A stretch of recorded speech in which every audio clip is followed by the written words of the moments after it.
Today, I'm going to show you every build trick in LEGO Fortnite. So building on an angle was possible previous to some of the recent updates, but they actually patched it. And thanks to Brave Edits, he actually showed us exactly how to do this again. Grabbing an umber wall or any one of these one individual pieces like this can be used in order to place at an angle. So what you want to do is first set up what angle you want. So I want my next build to actually go and face underneath of my monolith build. So I want to place both of these wall pieces to face towards that empty wall. Now, once I've done this, I'm going to grab the large dynamic foundation and I'm going to push this up against both of these wall pieces. It doesn't need to be perfect, you just need to be able to nudge an item next to it. Lastly, you're going to grab that umber wall again, place it up against the foundation, make sure that it's on the floor, and nudge it out as long as the piece is now facing underneath of the direction that you want. Because now what you can see is that when I go to place this wall, I'm actually able to place this on an angle. Now, I'm sure a lot of you guys saw the error in my last clip where it kept telling me that it couldn't be aligned. Now, the reason for this is because I'm trying to build on top of an already placed down floor that is not aligned using this trick.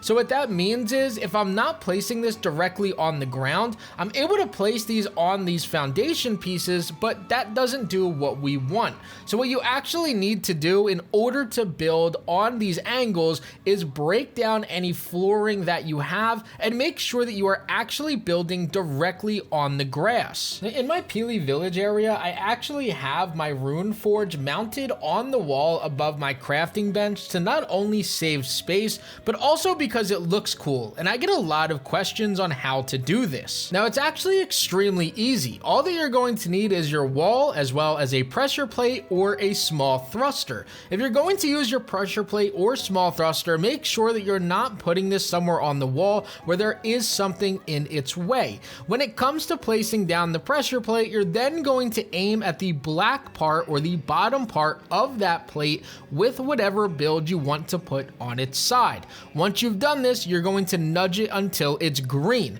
So again, I'm aiming at the lowest part of the black area on the pressure plate and I nudge the grill off of that area. Now, I could still cook and use this, but the positive news is that my villagers cannot. So if you're using specific jobs, still want a grill, but only want villagers to give you things out of the oven, this is a really nice trick. Now, you could do this with anything, including other wall pieces, other pieces of flooring. You could use this with campfires. Anything that you can build with can actually be used and flipped on its side. So angled builds and sideways builds, but what about upside down builds? If you take your wall and you place a floor on top of the wall, and then follow up again with another pressure plate, you can actually put the pressure plate underneath of the floor. Now, nudge this one out of the wall here so it's connected just to that floor piece, and what it actually allows you to do is flip anything else upside down. So if I were to go ahead and use one of these black floor pieces, I can actually nudge this around to make a brand new roof to that wall to make it completely black. Now, you can remove that pressure plate and now from here continue to use these black ceiling pieces to give yourself a better look inside of your buildings rather than having the Lego studs underneath. Now, you could build on this platform as well. So just like we had a sideways grill, we could actually have an upside down grill as well and still cook on it where villagers cannot get access to it. Now, I've mentioned villagers not being able to access certain work areas because that's one of the most important tips that I can give you guys. When it comes to any of your work areas, and in this example, the spinning wheel and the loom, one job of fabric work works for both the spinning wheel and the loom. although the outcome are two completely different type of items. So a trick that you can actually use rather than always needing to break these areas is to simply put a wall piece or a decor piece in front of that work area. Now what that's going to do is allow you to still use these without breaking them, but also force your workers to then go up to the second piece of utility to get those items instead. Now this is really important because any job that actually has two 2 utility stations means you'll only get one of those items. So in this case, my villagers will only work on the loom and give me wool and silk fabric rather than items that come from the spinning wheel. You could use this exact same trick on the cooking job, as there's 2 stations for that as well when it comes to the grill and then with your oven. So that will force all of your villagers to only give you oven cooked foods instead of the grill. Now another very small building trick, but I do find it to be very important, is actually to do with your foundations. If you guys take a foundation piece and try to place it somewhere, you'll notice that what it does is it stays above the ground, where the prefabs go pretty much under the ground.